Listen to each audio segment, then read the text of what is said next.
Hey guys, it's Joy here and Happy New Year. Today we are going to be talking about how to set goals that you can actually reach in 2024. And I'm going to be giving you the super simple framework that I use called the end of year, end of month, and end of day framework that I will be using this year to get all of my goals accomplished. So you probably have been thinking through a ton of goals that you might have since the year started, but we're gonna simplify it and just start with your top 3 goals. So you can grab, a sheet of paper or your notes app and just start off by writing down your top 3 goals. Now let's hone in on goal number 1. So let's say your first goal is to be healthy in 2024.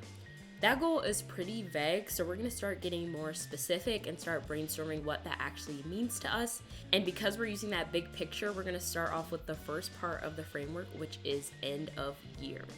And you're going to write down what part of this goal you want to accomplish by the end of year. This is that big picture idea and the big thing you wanna accomplish before 2025. So for example, you might write down that you want to lose 12 pounds by 2025. So in the next part of the framework, end of month, we're gonna start getting specific and talk about what we wanna do each month to accomplish that goal. And this could be multiple items, it doesn't just have to be one item. So if the end of year goal is to lose 12 pounds, then we can start off by just making one of the end of month goals losing 1 pound per month, because if you lose 1 pound per month, that's 12 pounds by the end of the year. But then you can really start to get more specific and think about what are the actions you need to take within a month to achieve that goal.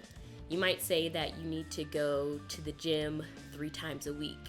You might say that you have to go to the grocery store once a week so you can get the right meals that you can meal prep.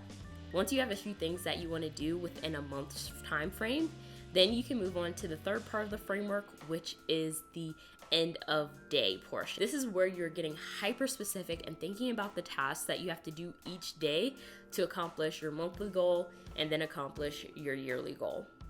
So if we go back to the monthly goal, which is losing 12 pounds, and then your monthly goal might be losing 1 pound, then what do you need to do each day to make sure you're on track to achieve those goals?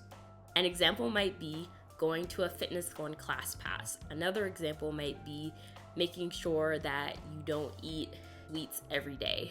Another example could literally be making sure that every morning you start off your day with a smoothie or a juice that's healthy. Now, if you look at your notes in your sheet of paper, you'll see that you have a big picture goal and you actually have an action plan for on a monthly and a daily basis to achieve that goal.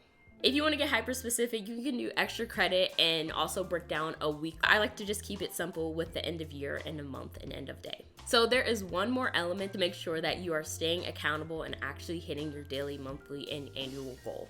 And it's a mix of 2 productivity skills. One is time blocking and one is habit stacking.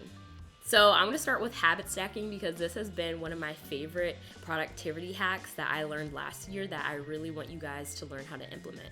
Basically, you start off with the goal you want to achieve and the new habit that you want to form. So say your new habit is going to a workout class and you can't really let's say you're struggling to do that on a consistent basis and you don't know why.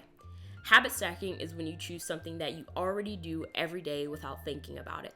This could be brushing your teeth, this could be eating lunch, this could be walking your dog, it could be anything. And then you have a conditional statement that pairs your original habit that you already do with your new habit that you want to do. So, for example, if you want to go to that fitness class, you can say, before I eat lunch every day, I will book a fitness class. This holds you accountable because you're going to be hungry and your fitness class will also help you build up some hunger and you can reward food afterwards. Another way to habit stack could be after you shower, could be instead of putting on your pajamas every night, you're gonna put on your workout clothes, or you're gonna put on part of your workout gear, maybe a t-shirt that you wear to work out, so that when you wake up in the morning, you just have to finish getting dressed into your workout clothes. Once you do your habit stacking pairs for all of your goals, then you're gonna do something called time blocking. This is where you're actually gonna put those habit stacks into your calendar. So if you went with the going to a workout class before lunchtime, you will literally go into your digital calendar or your physical calendar and add those two items into your calendar. So maybe from 11 to 12, you go to your fitness class, and from 12 to 1, you eat lunch. All you have to do is repeat this framework for all of your top 3 goals for the year, and make sure it's somewhere that you can see and refer back to whenever you feel like you're getting off track.